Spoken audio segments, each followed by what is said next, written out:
നമസ്കാരം. ഇന്നലെ T V തുറന്ന സമയത്ത് ടി വിയിൽ കണ്ടൊരു വാർത്ത, സുകുമാരക്കുറുപ്പ് ജീവിച്ചിരിപ്പില്ല. ആയതുകൊണ്ട് തന്നെ സുകുമാരക്കുറുപ്പ് സംബന്ധമായിട്ടുള്ള കേസുകൾ എല്ലാം തന്നെ എഴുതി തള്ളുകയാണ് ക്രൈം ബ്രാഞ്ച് കേരളത്തിലെ. അതാണ് ആദ്യം കണ്ട വാർത്ത.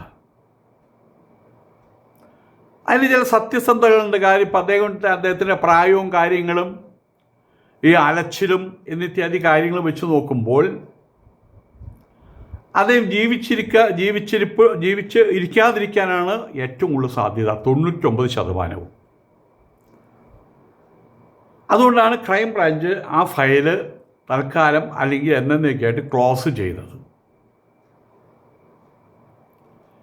ഇത് തന്നെ താപ്പ് എന്ന് മനസ്സിലാക്കിയിട്ട് മിടുമിടുക്കനായിട്ടുള്ള ഇങ്ങനെയുള്ള 2-ാം നമ്പർ പരിപാടിക്ക് മിടുമിടുക്കനായിട്ടുള്ള ശ്രീകണ്ഠൻ നായർ അദ്ദേഹത്തിൻ്റെ ചില ഉടായിപ്പോയിട്ട് രംഗത്ത് വന്നു. അവരുടെ ചാനലിൻ്റെ റേറ്റ് കൂട്ടാൻ വേണ്ടിയിട്ട് അതിന് TRP എന്നാണ് പറയുക, അത് കൂട്ടാൻ വേണ്ടിയിട്ട് തരികിട പരിപാടിയുമായിട്ട് അദ്ദേഹം രംഗത്ത് വന്നു. എന്താണ്?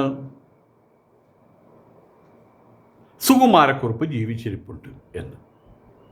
അന്തിച്ചർച്ചയ്ക്ക് പോലും ഇത് സബ്ജക്റ്റായിട്ട് മാറിയിട്ടുണ്ട്.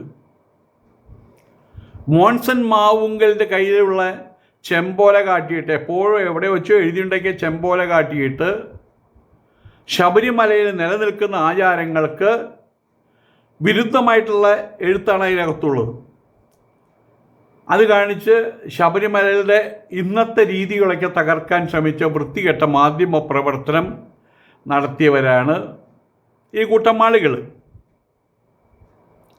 ഏതായാലും കേരളത്തിൽ ഇന്നതൊരു ചർച്ചയായി.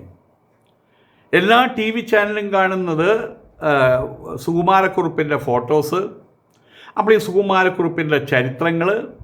സുകുമാരക്കുറുപ്പ് വീണ്ടും പുനർജനിക്കുകയാണ് കേരളത്തിൽ. കുറേ കാലമായിട്ട് അത് കേൾക്കാണ്ടായിരുന്നില്ല. സുകുമാരക്കുറുപ്പ് ഒരു സംഭവമായിട്ട് മാറിക്കഴിഞ്ഞു. 42 വർഷങ്ങൾക്ക് മുമ്പ് പോലീസിന് കിട്ടാത്ത ഒരാളെ 42 വർഷം ശ്രമിച്ചിട്ടുണ്ട്. എന്നിട്ടും പോലീസിന് പിടിക്കാൻ പറ്റിയില്ല. അങ്ങനെ ഒരാളെ ആ ആൾ മരിച്ചുപോയത് വിധി എഴുതി ദിവസങ്ങൾക്കുള്ളിൽ നമ്മൾ പിടിച്ചേ എന്ന് പറഞ്ഞ് വന്നിരിക്കുകയാണ് ശ്രീകണ്ഠൻ നായരും കൂട്ടരും. Kerala crime branch, CBI, Interpol വരെ തല പുകഞ്ഞ് അരിച്ചു പറക്കിയിട്ട് കിട്ടാത്തവനെ ഒരു ചാനലിൻ്റെ റിപ്പോർട്ടർ ബ്രൂണയിൽ പോയി കണ്ടുപിടിച്ചു എന്ന് പറഞ്ഞു കഴിഞ്ഞാൽ അത് തനി തങ്കം ഉടായിപ്പ് തന്നെ.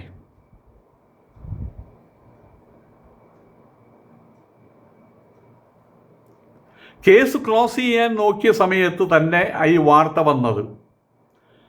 അതൊരിക്കലും പെട്ടെന്ന് എങ്ങനെയോ സംഭവിച്ചതല്ല. സുകുമാരക്കുറുപ്പ് മരിച്ചു എന്ന് പറയുന്ന സമയത്ത് അത് വലിയ രൂപത്തിൽ ആളുകൾ എടുത്ത് സെലിബ്രേറ്റ് ചെയ്തു. അത് സുകുമാരക്കുറുപ്പ് മരിച്ചു അത്രേ എന്നും പറഞ്ഞു. സുകുമാരക്കുറുപ്പിനെ വളരെയധികം വർഷങ്ങൾക്ക് മുമ്പ് ജോഷി എന്ന പേരിൽ ഒരു ആശുപത്രിയിൽ കണ്ടതായിട്ടുള്ള ഒരു സ്ത്രീയുടെ അഭിമുഖം നമ്മൾ കണ്ടതാണ്. അന്നേ അദ്ദേഹം അവശ നിലയിലാണ്, ക്യാൻസറായിരുന്നു. അങ്ങനെ ഒരാൾ ഇപ്പോഴദ്ദേഹത്തിന് ഉണ്ടാകാവുന്ന വയസ്സ്, അത്രയും കാലം ജീവിച്ചിരിക്കുന്ന കണക്കൂട്ടാൻ പറ്റൂ? കേസ് ക്ലോസ് ചെയ്യാൻ നോക്കിയ സമയത്ത് അതുകൊണ്ടാണ് പറഞ്ഞത് സുകുമാരക്കുറുപ്പ് മരിച്ചു എന്ന്. അപ്പം അതൊരു വാർത്തയായി. ആ വാർത്തയോട് അനുബന്ധമായിട്ടൊരു വാർത്ത കെട്ടിപ്പൊക്കുകയാണ് ചെയ്തത്. മിടുക്കനായിട്ടുള്ള സുകുമാരക്കുറുപ്പ്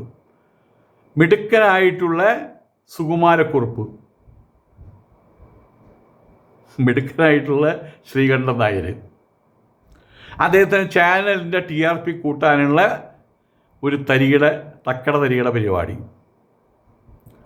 സുകുമാരക്കുറുപ്പ് ഹൃദ്രോഗം വന്ന് മരിച്ചിട്ടുണ്ടാകുമെന്ന് കണ്ട് ക്രൈംബ്രാഞ്ച് ഫയൽ ക്ലോസ് ചെയ്യാൻ തീരുമാനിച്ച അതേ ആഴ്ച തന്നെയാണ് വലിയ രൂപത്തിൽ ബ്രേക്കിംഗ് ഹാർട്ട് ബ്രേക്കിംഗ് വരുന്നത്. ഇതുകൊണ്ട് ഗുണമുണ്ടായോ? ഗുണമുണ്ടായി. ആ ചാനലിന് ഗുണമുണ്ടായി. 2023 ഫോട്ടോ 2026 റിലീസ്. ഇത് 2023 എടുത്ത ഫോട്ടോ ആണെന്നാണ് ഇവരുടെ അവകാശവാദം. അവർ തന്നെ പറയുന്നത്. അതിന് കൂട്ടത്തിൽ മറക്കാതൊരു കാര്യം പറഞ്ഞോട്ടെ. അദ്ദേഹത്തിന് ഈ മൂക്കിൻ്റെ ഈ ഭാഗമുണ്ടല്ലോ, അത് തത്തമ്മച്ചുണ്ട് പോലെ മുന്നോട്ട് നീണ്ടിട്ടാണ് ഇരിക്കുന്നത്. കുറച്ച് നമ്മളുടെ സുകുമാരക്കുറുപ്പിൻ്റെ അതിന് മാറ്റം വരില്ലല്ലോ. തൊലി ചുക്കിച്ചുളി, നിറം മാറും, മുടി പോകും, പല്ല് പോകും. പക്ഷേ ഈ മൂക്ക് പ്രായം ചെല്ലുന്ന സമയത്ത് ഈ ഇങ്ങനെയായി മാറും. അല്ലെങ്കിൽ ഇങ്ങനെ നീളം വയ്ക്കും? ഇല്ലല്ലോ. അത് കണ്ടാൽ തന്നെ അറിയാം അതിൽ കള്ളത്തരം ഉണ്ടെന്ന്.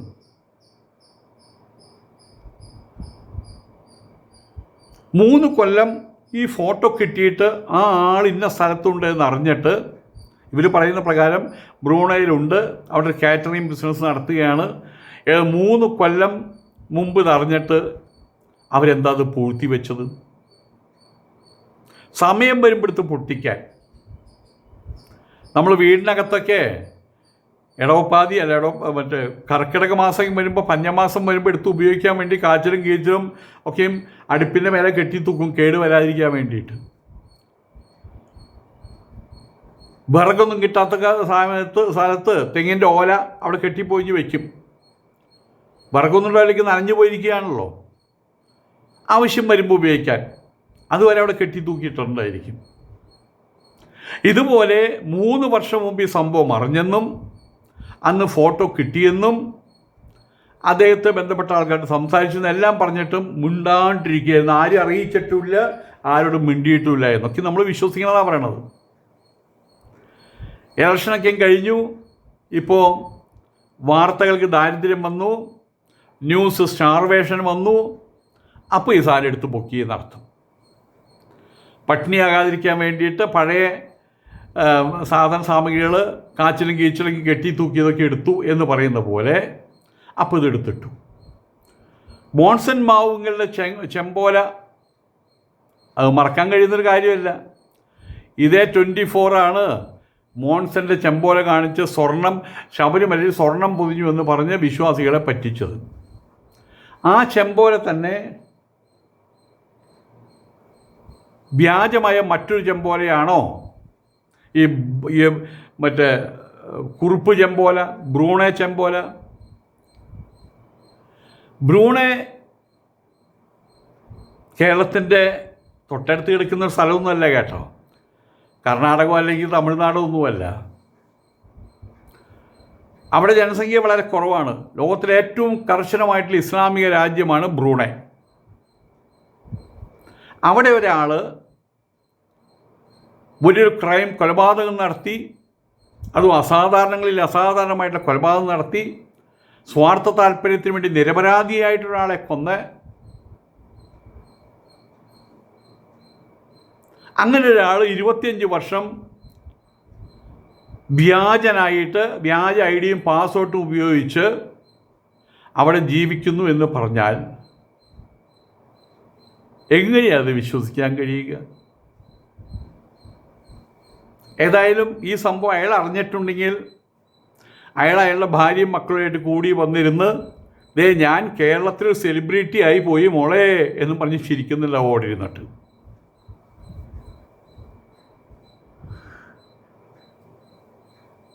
ഒരു മലേഷ്യനായിട്ടല്ല, അവിടെ ഒരു മനുഷ്യനായിട്ട് ജീവിക്കാൻ, മലേഷ്യനായിട്ടെന്നല്ല, അവിടുത്തെ ഒരു മനുഷ്യനായിട്ട് ജീവിക്കാൻ പോലും അവിടെ ബയോമെട്രിക് സംവിധാനങ്ങളെല്ലാം വേണം. ശ്രീകണ്ഠൻ നായർക്ക് അതൊന്നും അറിയാഞ്ഞിട്ടല്ല, പക്ഷേ സാധാരണ നാട്ടുകാർക്കത് അറിയില്ലല്ലോ. ഇന്നലെ ഞാൻ കിടന്നുറങ്ങുന്ന സമയത്ത് എൻ്റെ ചെവിട്ടിക്കൊണ്ടൊരു ആന കയറിപ്പോയി എന്ന് പറഞ്ഞാൽ ചില ആൾക്കാർ പറയും, അതെയോ, എന്നിട്ട് സ്വാമിക്ക് എന്തിനും പറ്റുമോ എന്ന് ചോദിക്കുന്ന ആൾക്കാരുണ്ടോ? പെട്ടെന്ന് ഓർത്തില്ലേ? അതാണ് നമ്മളുടെ ആളുകളുടെ ബുദ്ധി. അത് ഈ ശ്രീകണ്ഠൻ നായർക്ക് അറിയാം. ഈ പറയുന്ന ബ്രൂണെ സുകുമാരക്കുറുപ്പ് കുടുംബവുമായിട്ട് ബന്ധപ്പെടുന്നു എന്ന് പറയുന്നു. ഈ കുടുംബമായിട്ട് ഏതെങ്കിലും തരത്തിൽ ഏതെങ്കിലും ഒരു ഫോണിൽ എപ്പോഴും ബന്ധപ്പെട്ട് ഞാൻ അപ്പം പിടിക്കും.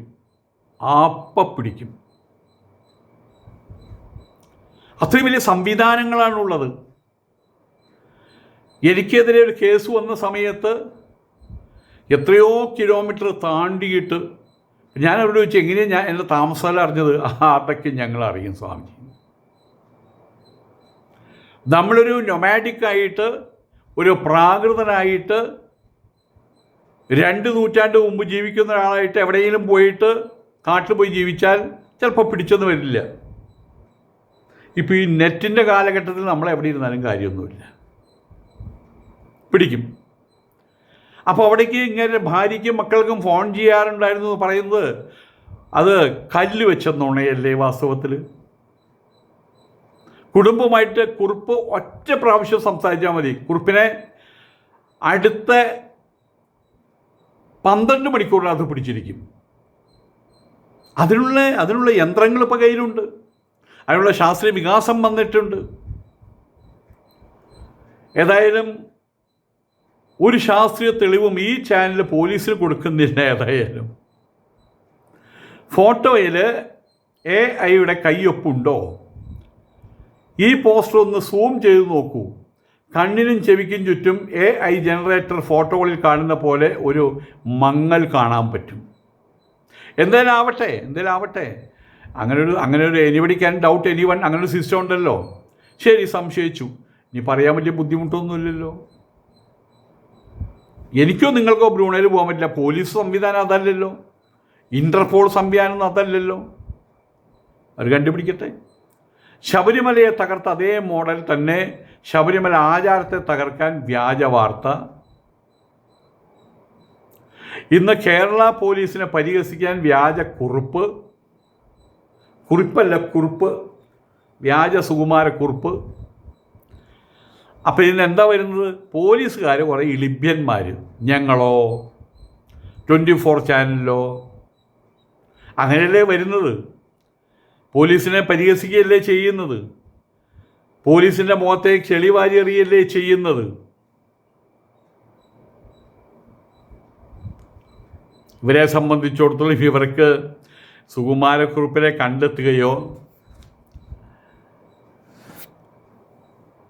അല്ലെങ്കിൽ ആ കേസിനൊരു തുമ്പുണ്ടാകുകയോ അതൊന്നും അവർക്ക് വേണ്ട. അവർക്ക് വാർത്തകൾ സൃഷ്ടിക്കണം.